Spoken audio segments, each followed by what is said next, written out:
Ayan, hello mga ka-swerte. Unboxing tayo ngayon ng pinadala namang free sample ng isang mabait na seller. So ayan nga guys, at meron tayo dito bali 5 sample, 5 iba't ibang kulay ng sling bag. So ayan nga guys, sobrang natutuwa ang puso ko dahil sobrang ganda ng sling bag na pinadala sa atin.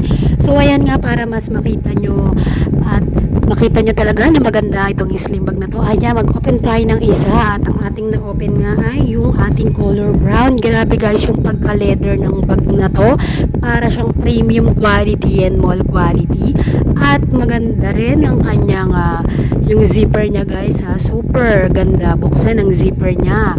At ayan nga, ang maganda pa sa bag nito guys, meron siyang 3 compartment at kasyang-kasya ang cellphone at wallet at ang maliit na payong sa sling bag na to. Kaya naman guys, nako, worth to buy itong ating sling bag. At sa mga gusto mag-check out nito, ilalagay ko na lang yung link sa ating yellow basket. Huwag kang magpahuli, promise, ang ganda ng bag na to. Hindi ako